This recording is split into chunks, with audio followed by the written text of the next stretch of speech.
안녕하세요. 춘파랑의 책이 왔어요입니다. 이번에 제가 읽은 책은요, 책탐이란 책입니다. 넘쳐도 되는 욕심 책탐. 네, 맞는 말이죠. 이 책이 약간 두꺼워서 제가 고생 좀 했는데요. 이 책의 저자 김경집님은요, 2008년 EBS 라디오 대한민국 성공시대에서 북 멘토로 활동하셨던 분입니다. 저자는요, 재력 있는 출판사들에 의해서 서점에 가시면 책 매대에 진열되어 있는 책들이 아닌 이런 책꽂이에 꽂혀 있는 책들 중에서 보석 같은 책들을 찾아서 이 책에 실으셨다고 합니다. 책 표지에 보시면 영혼의 속도가 삶의 속도를 따라가지 못하면 삶은 피폐해진다. 책은 우리의 영혼의 속도를 처지지 않게 하는 보석이다 라고 말씀하셨습니다. 이 책은 크게 네 부분으로 구성되어 있는데요. 책, 희망을 탐하다. 책, 정의를 탐하다. 책, 정체성을 탐하다. 그리고 책, 창의적 생각을 탐하다. 그리고 각 소단원마다 비슷한 주제의 책을 2개씩 짝을 지어서 소개해 주셨습니다. 네, 읽고 싶었던 책들이 많이 있었지만 그 중에서 4권 정도를 추려봤는데요. 제가 첫 번째로 읽고 싶었던 책은 로버트 커슨의 기꺼이 길을 잃어라는 책입니다. 네, 최근에 뉴스에 소개된 적이 있는 2다리가 없는데도 불구하고 2다리의 의족을 끼고 그 어느 누구보다 잘 달리고 훌륭한 육상 선수로서 생활하고 있는 피스토리오스란 분을 보신 분들이 계실 겁니다. 그분을 생각나게 하는 책이었는데요. 기꺼이 길을 잃어라라는 책의 주인공은 메이란 시각장애인입니다. 이 메이는 시각장애인이지만 자전거도 타고 말도 타고 운전도 하고 8강 스키 세계 기록 보유자이고 CIA 직원이기도 했고 발명가이기도 하고 연극 배우이기도 한 성공 신화를 대표하는 사람이라 할 수 있는데요.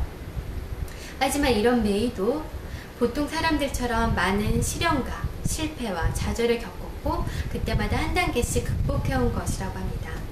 이런 메이에게 기회가 주어졌는데요. 안과 의사가 말합니다. 이 힘든 수술을 받게 되면 당신은 눈을 떠서 세상을 볼 수 있게 될지 모릅니다. 하지만 치명적인 암에 걸릴 수도 있습니다. 메이는 선택의 기로에 서게 되는데요. 메이는 내가 이 수술을 받게 됨으로써 암에 걸려서 생명을 위협받을 수 있다는 고민뿐만이 아니라 그동안 자신이 시각장애인이면서 많은 것을 극복해왔던 사람으로서 존경을 받았는데 이런 일반 대중들의 존경에 이를까 고민하기도 합니다. 여러 고민 끝에 메이는 결정합니다. 바로 자신들의 아이들의 얼굴을 보고 싶다는 희망하에 어려운 수술을 받기로 결심합니다. 그리고 개안 수술을 받게 되는데요. 네, 안타깝게도 메이는 암에 걸리게 되었다고 합니다. 지금은 그 암들을 극복하고 있는 현재 진행형인 상태라고 하는데요. 하지만 메이는 우리에게 이렇게 말했다고 합니다. 기꺼이 길을 잃으세요. 좌절을 두려워하지 말고 모험을 즐기세요. 네, 로버트 커슨의 기꺼이 길을 잃어라라는 책이고요. 2번째로 읽고 싶었던 책은 친구에 관한 수필입니다. 제가 팟캐스트 춘파랑과 함께 책을 해서 수필 낭독을 하고 있는데요. 김경집님은 수필은 우리의 삶을 향기롭고 넉넉하게 해주는 게 수필이라고 말씀하십니다. 동감하고요. 이 책에 소개된 중국 작가 자핑아의 친구란 책에서 자핑아는 이렇게 말합니다. 인생이라는 것은 알고 보면 고단히 친구를 찾아다니는 과정이다. 사람은 사람이 필요하다. 그리고 저자는 우리의 삶을 채우는 건 나 혼자만의 몫이 아니다 라고 말합니다. 예, 제가 사실 30대인데요. 나이가 들면서 점점 친구가 필요하다는 생각을 많이 합니다. 특히 자신을 비춰줄 수 있는 거울인 친구는 꼭 필요하다는 생각이 듭니다. 저하고 비슷한 생각을 표현하고 계시는 김경집님의 말씀 중에 산속에서는 산이 보이지 않는다. 산의 모습을 바라볼 수 있는 사람은 산 밖에 있는 사람이다. 친구를 일컫는 말이죠. 그리고 인간의 본성에 대한 풍자 511을 지은 라로슈 푸코는 함께 지루해 할 수도 있는 게 친구라고 말합니다. 네, 3번째로 읽고 싶었던 책은요. 유명한 카이로의 넉마주의, 엠마니엘 수녀에 관한 책인데요. 사실 저는 엠마니엘 수녀에 관해서 처음 들어봤습니다. 네, 엠마니엘 수녀가 81세에서 98세에 걸쳐서 지은 아듀라는 책인데요. 평생을 세계 각지를 다니면서 자선 봉사활동을 해오셨지만 은퇴할 나이가 되셨는데도 불구하고 다시 이집트로 떠나십니다. 이집트 빈민가에서 수녀 안에서 생활하지 않으시고 빈민가에 함께 들어오셔서 생활하시면서 교육 생활 수준 향상을 위해서 사업들을 하시는데요. 사료 공장도 짓고 그리고 사람들이 이해하기 힘든 이 하층민들의 영혼을 위해서라며 별장도 지으십니다. 사업가셨던 어머니의 기질을 물려받으셔서 엠마니엘 수녀님은 경영수완도 뛰어나셨다고 하는데요. 네, 부러운 부분이고요. 엠마니엘 수녀님의 특징은 이런 여러 자선 봉사활동을 해오시면서 한 번도 종교적 선교활동을 하지 않으셨다고 합니다. 네, 종교보다 사랑이 먼저고 종교보다 봉사가 먼저라고 저도 가끔씩은 생각해 봅니다. 네 번째로 읽고 싶었던 책은요, 건축가 정기용님의 감흥의 건축이란 책입니다.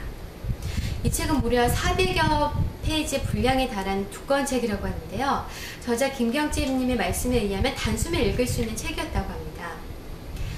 네, 감흥의 건축의 저자 건축가 정기용님은요, 무주에서 10년 동안 무주 프로젝트란 것을 진행하셨다고 했는데요. 작은 구면 단위의 지방자치단체와 함께 주민자치센터나 주민의 필요한 시설들을 건축물들을 지어주는 그런 프로젝트를 수행해 오셨다고 합니다. 그중 특이한 것이 한 군에서 주민자치센터를 새로 짓겠다고 하자 한 주민이 면사무소는 무엇하러 지으려고 하느냐, 목욕탕이나 지어달라라고 말씀하셨다고 합니다. 그래서 주민자치센터 옆에 아이디어를 내서 목욕탕을 함께 지으셨다고 하는데요.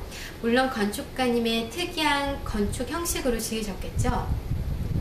예, 그리고 어떤 한 곳에서는 주민자치센터와 복합센터 공간 사이에 작은 천문대를 지어주셨다고 합니다. 이것도 특이하고요. 그리고 한 주민자치센터의 2층에 그 마을을 전부 다 조망해 볼 수 있는 전망대를 또 지으셨다고 하는데요.